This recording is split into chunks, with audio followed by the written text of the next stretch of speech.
All right, we back at it, ladies and gents. Your boy David Gamma repping Saiga City Gamers, and I'm here with one of your favorites, Tampa Bison in the house at Final Round. How you doing, sir? How's it going? How are you? All right, we doing pretty good, man. So, you know, what I'm trying to do is get all the top fighters, the well-known fighters, and like I was saying to you a few minutes ago, I've always seen your name around, man, and it's usually in the leaderboards, it's usually in the top 16. Like, tell us a little bit about your introduction to the scene. I know you kind of an OG in this, but what was your first tournament like, and what are some of the games that brought you into the scene? Oh, OG, that's a heavy term, man. I ain't all that.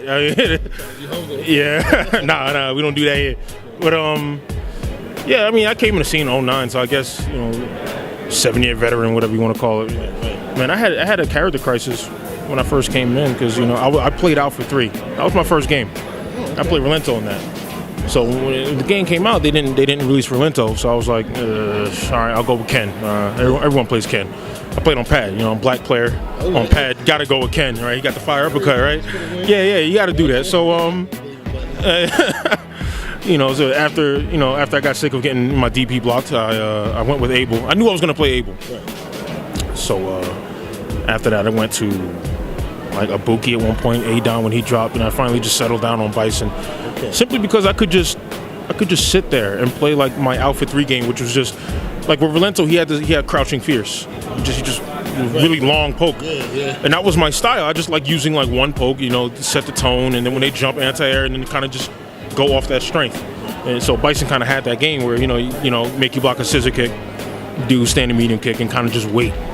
He had all the range and all the control. All he had to do was just wait. So fit my play style, so I played him until freaking now. You know what I mean? Right. Okay, cool, man. So, and you said it was Alpha 3. It was the first game that you played. Wow. I never knew that. That's cool, man. So, now the name, of course, Tampa Bison comes from Bison being your favorite character, or at least the character that you're most known for. It's a city thing. It wasn't up to me. Oh, really? Okay. Well, let's give that explanation. What happened was the people in the scene, in the Tampa scene, everybody had a nickname relevant to, in relation to their character. You know what I mean? The Cammy player was Tampa Cammy or something like that. The Honda player was Tampa Honda. So like one day I get, of course I get called Tampa Bison. I show up to tournaments, I'm playing Bison. So it didn't really stick right there. It was just like a nickname. People didn't actually call me Tampa Bison. They didn't refer to me. I was Booker. That's my nickname. Okay. My original nickname is Booker. I had it for about 12 years now. And so a little later, I finally get an Xbox. I've been playing vanilla since 09, but I didn't actually own an Xbox until 2012, right. Which is why no one's ever heard of me until like Final Round a couple years, 3 years ago. So I finally got to travel, So when I went online, tried to make an account, they didn't let me rock the Booker name. I couldn't just go Booker. It was taken, and I didn't want a bunch of random ass numbers in AOL, freaking look like AOL screen name and shit. Yeah, it was random Johnny Donuts 86 or whatever I was gonna put down. So I wasn't gonna put Booker and then a bunch of numbers. So I tried, I did try Booker in 1989, my birth year, whatever, but it looked like a password. I just don't like numbers. All right, so finally I went with I was like, oh, Tampa Bison is, I just went with that. I just put it down, and it worked, and it stuck. And it had to stick because basically, I was starting to get like prestige. You know what I mean? The people starting to like murmur my name. Tampa Bison, I heard he's good. I heard he's down there somewhere. What is he doing? Right? And then Knuckle Dude started traveling, and people were like, oh, are you from Tampa? Tampa Bison? So my name's starting to travel through his success or whatever. So I had to stay with it. That makes sense. So it went from like that big black guy to Tampa Bison, basically. Yeah. Who that guy that played Bison real good? I think he from you mean that Tampa Bison? Yeah. It's kind of like synonymous. Like you can't even like mention like Tampa, you know what I mean, without thinking about my name. So it kind of makes you, it kind of puts the whole city on the map in a weird way. So just to let you know, there's players down here. You know what I mean? People absolutely know that me and Knuckle Dude are in Tampa. So it helps. Absolutely. Thank you for that explanation, man. I'm glad you also stated that it puts Tampa on the map. One thing that I've been talking about, especially 5 years ago when I started doing the interviews at Final Round, I believe that Street Fighter 4 revitalized the fighting game community. Good grief. It was just East Coast, West Coast before that. That's all you heard. NY Cali. Yeah, before. Now you got Street Fighter 4 hit the same. So kind of explain what it did to you, for you, and how did you even get into the scene to become who you are today? Online scrub. Okay. Through and through. That's what I am. Yeah, it's like, I mean, my whole thing, like with Twitter, like, I have these tweets. I call them like Online Scrub University. Right. So it's kind of like a joke. People don't get it. People just think I'm making fun of like online scrubs or whatever. But I'm speaking from experience. You know what I mean? I've done my few DPs on Wake Up. That's my existence. You know what I mean? Guilty of mashing, right? So I had to pick a character that didn't have a DP. That's how you learn how to play, right? So, you know, all the tweets I make, like making fun of online players, like all Kens do this and all, you know, just generalizing. You know what I mean? It's the funniest kind of humor because it's true, but it's true because I've experienced it myself. So I'm kind of making fun of myself. So, you know, that's the joke. So, but that's what I am. I'm an online scrub. Like before that, I was playing Alpha 3 on a client called GGPO. Right, so that was my thing for a long time. It took me like 3 years to learn to be on any level, and because I had to learn on keyboard, so it's dexterity thing's kind of hard. So once Street Fighter 4 came out, I felt like it was my chance because it was on a console. It's convenient, and then I was just starting learning about the scene, and that's when, you know, I had a friend. His name was Pierre. He told me there was a scene. He was like, "Hey, we're going to what's that city? Newport Richie." There's a guy that hosts. He runs tournaments out of his house.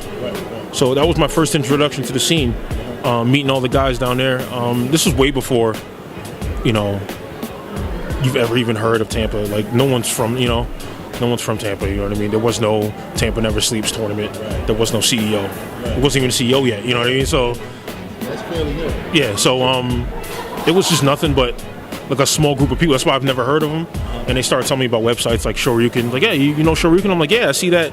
I see people online all the time. Is that a clan or something? Like, I didn't know. I was like, because, you know, he say SRK. Right? Every SRK player, he has at least some kind of skill. So I thought it was a clan. I'm like, yeah, I beat their ass all the time. Who are they? Yeah, I was cocky. Yeah, I was like, yeah, so Scrubs, I know them. yeah, whatever. Who are they, right? It was like, I'm Tampa Bison, yeah. Right. Actually, I didn't have that name yet. I said that was back before then. So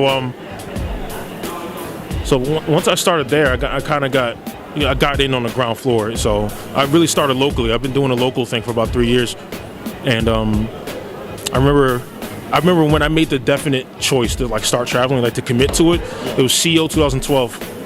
I remember I was playing Cross Tekken, and I was playing Street Fighter 4, and no one knew who I was, so I was very much an underdog. I was just trying to get out of pools. That was my only get out of pools. You know what I mean?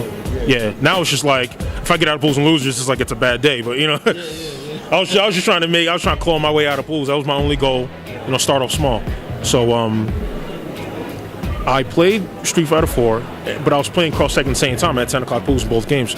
So what happened was, I told both tournament bracket runners that, you know, I'm playing this game, don't DQ me, I'm right over there, just give me a holler, hey yo, you know, you do it, right?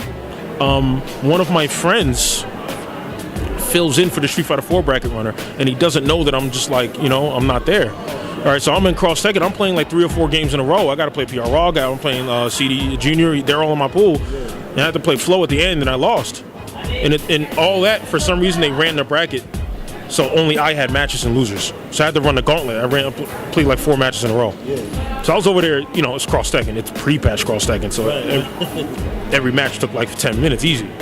So I come back 30 minutes later, and he DQs me because he didn't see I was there.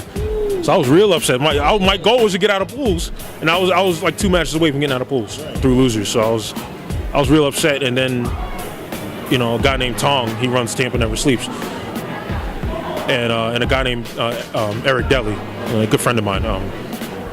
Like a little later, he's like, you know, there's this other tournament in Tennessee, you know, because I actually stopped talking. I was so upset. I stopped talking for about a month. Didn't say a word. I was a silent Bob. I didn't say shit. So at that point, they told me about a tournament that was happening in Tennessee. I think it's called Midwest Championships. It was like the last one. Went to that tournament, and I had a huge confidence boost because I went there. Wolf Chrome was there, and I beat him in finals in Cross Tekken. And so I won that tournament, huh? 2012, yeah. So that's when he was really good. He was really good at the game too. So that's when I really committed to it. I got a huge confidence boost. I was like, you know, I'm good like these guys. You know what I mean? Am I online scrub still? You know, I didn't know. So, you know, I had to find out. So I started traveling to more tournaments. And then eventually I had my big break in 2013. I came here at Beat Infiltration. It was unbeatable at the time. No one was touching him. Yeah, they put me on the map in a huge way. So ever since, I was definitely, you know, full force, 100% committed, you know. Thank you for sharing that, man. That's a lot, but it makes sense, man, because like you just kind of carried us through the earlier days when you were just known as a console player, online scrub, as you stated, to now where you are. So I guess what I'm really trying to get at is there's a lot of people at home probably going to be watching this on YouTube, and they're reluctant to go to a tournament because they're afraid of running into guys like you. However, you're admitting that at one point you were one of those guys that just was mashing and just trying to learn the game. So, stupid I feel when, right? You know, dudes hit me with the shimmy, and I'm just like, nah, don't press the button. I press it. You know how stupid I feel? I feel like I'm right back on the couch being a dummy. You know what I mean? So what would you say to help those guys get off the fence and say, you know what, man? If he could do it, maybe I should try. Or you know what? Just at least put that risk out there and hold the L. To the reality, just listening to the reality of the fact that these guys, they're only that good because they at some point they went, all right, I'm going to commit to this. It's just like anything in life, any walk of life. You can't get good casually doing something. I know I have friends that tell me, you know, like, I tell them, like, you know, I really want to be like, I wish I was like Kasparov levels of good in chess. You know, and I wish I was a world champion. And they're like, yeah, why don't you just, you know, start playing? I'm like, chess is not, it's not something you just casually like, hobnob. You gotta drop everything else in life and study chess, and you have to commit to it. So like Street Fighter's the same way. You gotta drop 400 on the plane ticket. You gotta do that stuff, and maybe you gotta get some help doing it. You know, a lot of luck does come into play because this is expensive, but you know, that's what you gotta do. Makes sense, man. Thank you for dropping them gems, because it's pretty much like you said. It's like with anything in life, the more you do it, the better you get at it, right? Yeah. It's not rocket science, so it's really just a commitment thing. So if you're sitting on your hands, nothing's gonna happen at all. And I'm guilty of that too. Like, I don't commit at all. I'm like a pro casual player or casual pro player. I know how to play. I don't put the exactly. Like, you know, yeah. I'll beat everybody at GameStop in the smallest town ever. So that's about it. But yeah, you know, you said a lot of things that are true and makes a lot of sense. With anything you said, you got to commit, put in the work, and you get the results. And that's what you are. So thanks for sharing that, man. Now, Street Fighter V, that's where we are right now. The game is still fairly new, and I was talking to you off camera, letting you know, like, yo, I see your name constantly in the top 10. So I'm sure that you're loving the game right now, but it looks like there's going to be a huge patch coming up. Before that patch hits, what do you think of Bison? What do you think of the game as it is now, and what changes, if any, are you hoping to see? I'm going to go through. I feel like I'm back in 2012 with this, because Bison, he's so, no matter how good I am, the fact that he's slow is too big to ignore. You know, you can't just, like, I was just playing Chris T. He beat me 5-1 because he was shimmying the hell out of me, and I'm like, I can't get him out of that space where he can just jiggle back and forth. So I'm like, my only button I can reach him is the fierce, and it'd be nice to be able to walk a little bit. You know what I mean? To get in the space that I want to be in to fend him off with my buttons. But I'm just standing still. So it's like my ability to play footsies, which I base my whole game around it. My whole game is spacing, picking a spot, with punishing. All that's gone now because he has 2 broken legs to walk on. Yeah, so now I gotta go back to like basically being an online scrub of just doing it. And that's uncomfortable for me, so it's gonna take a while for me to get back on it. Yeah, so like I said, I'm back in 2012 with it. I just got to go back to that play style I had when I didn't give a shit. Like I used to do this thing in vanilla when I would do scissor kick with Bison, and if I felt like he was going to press a button, I'd do EX right after it. Okay. Didn't care. Didn't care. So and I thought it was legitimate. Yeah, it's invincible. Why not? Right? The push the button setups, as you call it, right? Yeah, right. Push the button after I do right. it. So. There was no mix-up. It was just people just got hit. They're like, oh, it works. Yeah. All right, so, I mean, that's definitely a good thing to mention there. I mean, we all know Bison has the slowest walk speed. You know, the leg boots are in full effect now. What are some of the things you do enjoy about the game overall? And I know you're a Bison player, but do you play any other characters? I enjoy everything about the game. Yeah, there's nothing I don't like about the game. It's just things I have to overcome. So it may sound like complaining, but it's really just like me getting it off my chest. You know, you can't hold that in your chest. Like I was just talking to what's his name? I forgot. He's a Vega player. Is it No, the guy I was just talking to when you he was every once in a while he'll, like, not every once in a while, like all the time he would just be like, I'd be like, Vega's a good character, and he'd be like, no, Here's why. You know, he'll tell me why. I'm like, no, what do you mean? You can anti-air with that button. Well, actually, it doesn't work sometimes. I'm like, oh, you're kind of being the defeatist a little bit. You know, I don't want to end up like that. You know, so you know, you gotta get it off your chest. You gotta just be like, nah, you know what? I hate his walk speed. Just get it off you, and then work on it. You know what I mean? So now, with that said, right, Street Fighter V introduced the rival system, right, where you can search for your rival, you can watch their replays, and I think it's a cool little feature because there's always that guy, maybe online, offline, that tends to always get you. You know, maybe out of 10, they'll beat you 6 times. Do you have that guy? And if so, who is it? Is there someone out there that you feel like, you know what, man, they always get the best of me? Or maybe they don't play against you, but you just watch their game and say, good grief, I want to learn how to play like that. And so if so, who is that rival and why? I feel like it's everybody right now. I haven't won a set. I play like Valle, I play Rico, play Do. I just lose sets. I don't know why. Maybe it's something I'm not doing. You know, it just feels it's very rubber bandish. So it's like first to 10s. Like every first to 10, I'll lose like 9-10, 8-10. Right. It's never like a blowout. So I know I'm in there. I'm trying to, you know, I'm trying to make things happen, but I always get edged out, and I'm starting to wonder if it's like it's very rubber bandish. If there's a word for it, it's just like. You can never just pull ahead of somebody in this game. It feels that way. Like I can never just get like a solid 4 wins on somebody and get the download. There always seems to be like, eventually their stuff starts working again. It's like I can't do it. You can't stop it. It's like momentum based. So you know. That's true.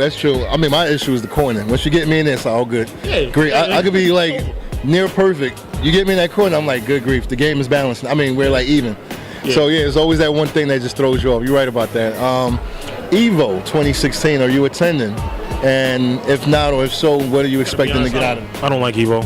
Oh, word. I don't like Evo. I don't like the whole.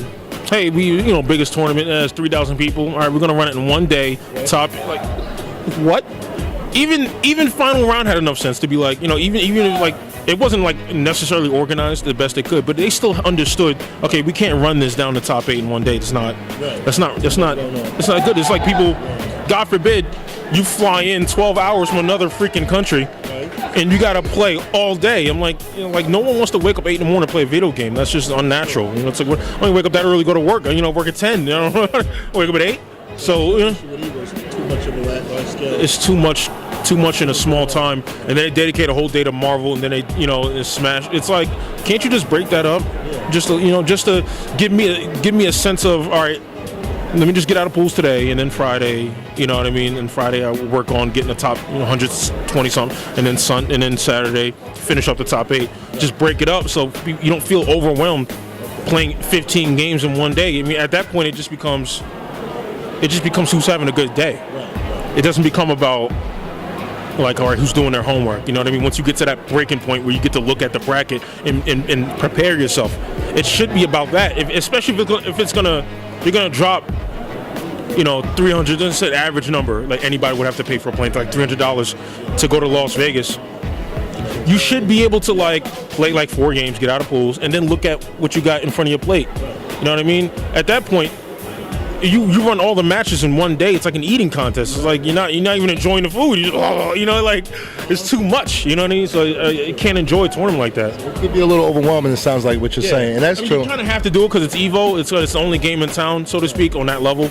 It's the biggest open tournament, but it's still like I wouldn't drop 500 of my own money. Like I wouldn't sponsor or donation, something else. Yeah. The only 2 reasons I went to Evo was our Kappa. Thank God, they helped me out, and I had a friend, good friend of mine. He dropped like 500 on a plane ticket. Yeah, but otherwise I wouldn't my own money. I can use that. I don't even like Vegas. I don't like gambling. So like, you know what I mean? I'm not going to Vegas to do Vegas stuff. I'm going to Vegas to do Atlanta stuff and Philadelphia stuff. Like it doesn't matter where I am. I just want to play. I'm a competitor. So competitor-wise, I don't like Evo. I just don't like it. And that's fair enough, though. That's fair enough. And I think pretty sure somebody's gonna be watching. They can take this in consideration. Go to Twitter, like, Tampa Bison hates FGC. Screw it. And we got several months left, and I think you dropped a lot of good feedback on maybe some things to be considered. So I won't even look at it as complaints. I'll say, you know what, I've never been to Evo, but I have heard what you said before. So I don't think it's a bad thing that you expressed that. You kind of letting it be known, like maybe what is keeping you away from that big experience. Yeah. So I respect that, man. And we're gonna shift gears for a little bit now. I want to ask you the question I was telling you about, which is fighting games in general. Yeah.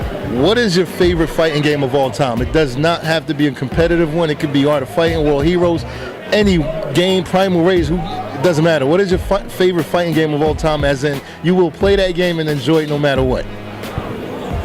Man, if you asked me that, like back in like 2005, I would have like the world's stupidest. I would say like Soul Calibur 3. I would say like all kinds of. I would play Clay Fighter. You know, like that was back when I was more innocent back then. Oh yeah, I remember $1,000. Clay Fighter 63 point whatever the hell that game was called. But my thing is, I was way more innocent back then, so I just liked the fighting game for how fun it was. But now I like a game for how, since I'm more skillful at it, since I'm actually good at it now, I like a fighting game for the euphoria that comes over you when you win, when all the training, the competitive side of it. So I definitely have to go with Street Fighter, not Street Fighter 4. It probably will be Cross Tekken. Really? Yeah, probably have to go with Cross Tekken. Yeah. So your favorite fighting game of all time, Cross Tekken. That's interesting, man. I'm glad I asked you that. My two characters. That's true. That's true. So now, before we close it up, man, Street Fighter 4, like I said earlier, it definitely brought the fighting game scene to where it's at now in terms of newcomers and even some of the OGs that were trying to retire, and it just revitalized the scene. What do you think Street Fighter 5 is going to do, or at least what do you hope is going to do? So in the next 5 years, where do you think the scene is going to be? Or I guess more importantly, where would you hope for it to be? Perfect right now, because the way the game is now, everybody's good. Because there's no skill gap anymore. There's no ceiling that keeps certain players away if they don't dedicate 16 hours a day to this game. And that's things like timing. That's no longer a factor. You can just mash a button now. Yeah, plinking and one frame links. That's what kept a lot of people in pools.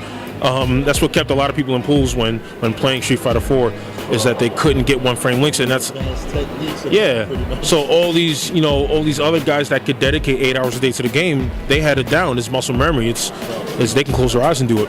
The other people that they have 9 to 5s, they have lives, wives, kids, whatever. They can't sit in front of a game 8 hours a day.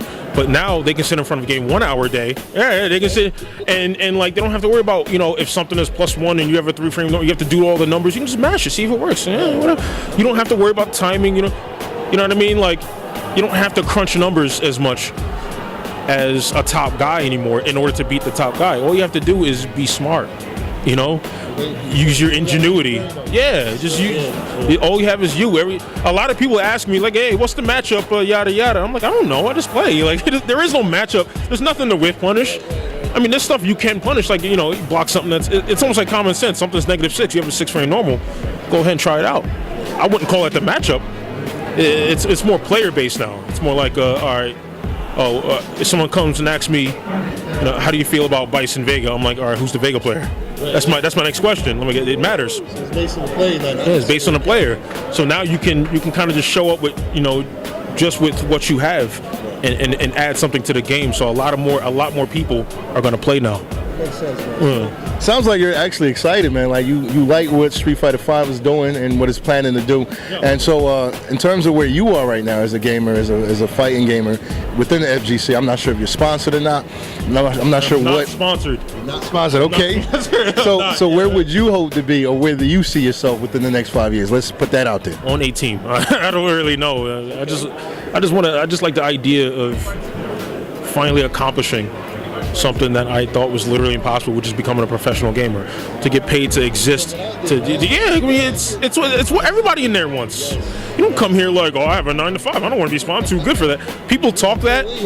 Yeah, people talk that crap, but what they really are is envious of the people who get to sit on their ass and make just as much money as they do working at Walmart or whatever. Yeah, I bet so many people are just jealous of Justin Wong. For like the better part of 9 years. He didn't have to work. You know what I mean?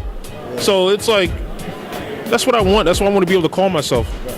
You know, just for a marketing sake. I'm a professional gamer. You know how good that sounds? Especially in this day and age, man. It's no longer a stigma. It's no longer looked at as a bad thing. Everybody on YouTube. The number one YouTuber he's not a real gamer, we know that. But come on, PewDiePie, you kidding me? So being a gamer, and that's what I like about you, man. Your honesty. It's like being a professional gamer is not something to be embarrassed of. Sounds slick. Like, why wouldn't you want to be one? You get paid to do what you love to do. It's like being a musician or something. You know, you're already gonna make music because you love it. Get paid for it. What are you doing? You know, what are you doing? Yeah. Well, you know what, Tampa Bison, has been real, man. Thank you for sitting down with us, the Cyber City Gamers, David Gamma. Before we let you go, anything you want to say? Let the people know. Shout outs, whatever. You can all hit me on Twitch. I usually stream whenever I feel like it. I don't have no schedule since I'm not sponsored and everything. You know, ain't no schedule. We ain't working. So it's twitch.tv/Tampa_Bison. Same thing on Twitter. Tampa_Bison on Twitter. You can follow me there if you like it. That's about it. I mean, cool, man. Yada yada. All them. They know I love them. That's it, man. Cyber City Gamers, we signing out. Peace and love.